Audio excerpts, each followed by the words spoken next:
Olá, estudante! Seja bem-vindo ao canal Geografia Fácil. Nesse conteúdo vamos resolver a questão 80 do Enem 2017, caderno azul, que trata sobre a questão agrária no Brasil. Aqui mesmo no canal você dispõe de vários outros vídeos de questões resolvidas do Enem que vão com certeza te ajudar na preparação rumo à tua aprovação. Confira! Vamos à questão. Com a Lei de Terras de 1850, o acesso à terra só passou a ser possível por meio da compra com pagamento em dinheiro. Isso limitava ou praticamente impedia o acesso à terra para os trabalhadores escravos que conquistavam a liberdade.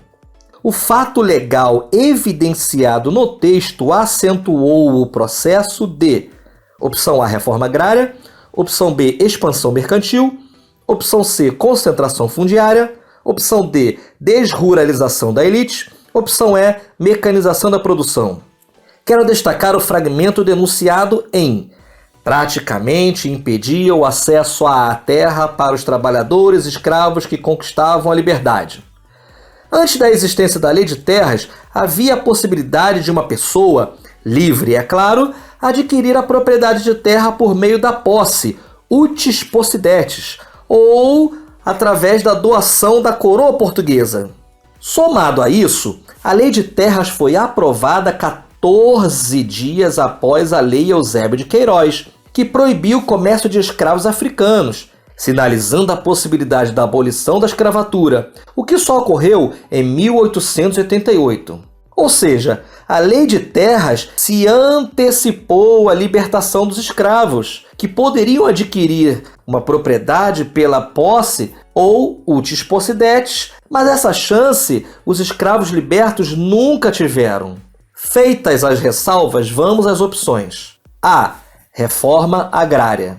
Tem por objetivo a distribuição de terras improdutivas, geralmente os latifúndios, aos agricultores sem propriedade de terra, mediante a justa indenização ao governo, ao proprietário do latifúndio, como prevê a Constituição Federal de 1988.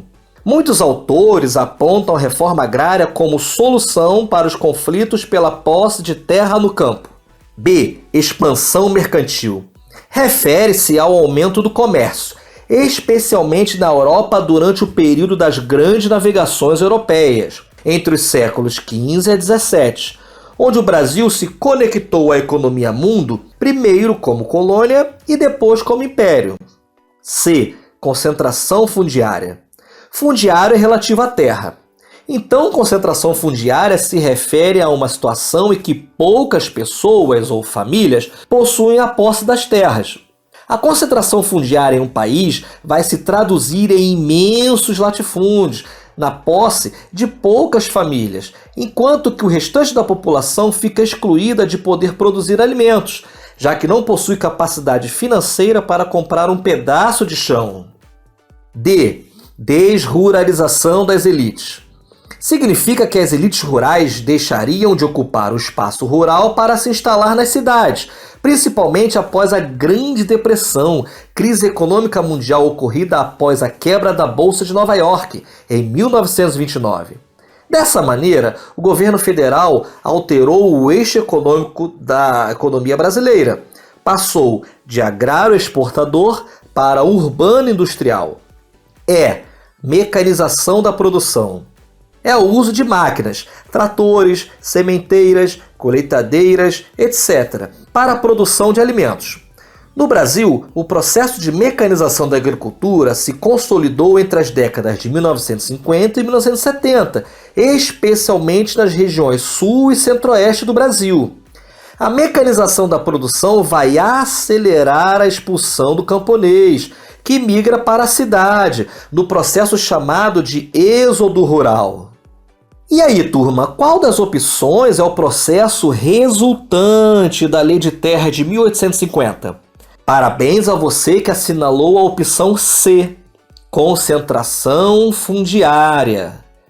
Pelo contexto histórico, a Lei de Terras de 1850 privilegiava a elite rural, condicionando a aquisição da propriedade fundiária somente por dinheiro, o que excluía possibilidades por doações ou pela posse aos escravos, que ainda estavam escravos.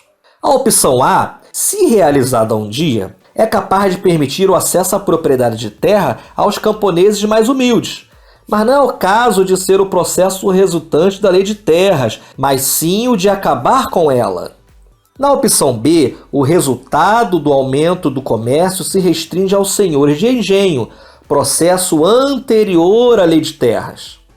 Já na opção D, o processo de desruralização das elites está ligado à mudança do eixo econômico do Brasil ocorrido 80 anos mais tarde da outorga da Lei de Terras. Por fim, a opção E se desencadeou 110 anos após a Lei de Terras, no período chamado por Milton Santos de técnico científico informacional, que resultou na modernização do campo brasileiro. E aí, turma, o conteúdo foi útil? Então deixe o teu like, se inscreva e compartilhe esse vídeo com os teus amigos. Abraços e sucesso a você no Enem deste ano!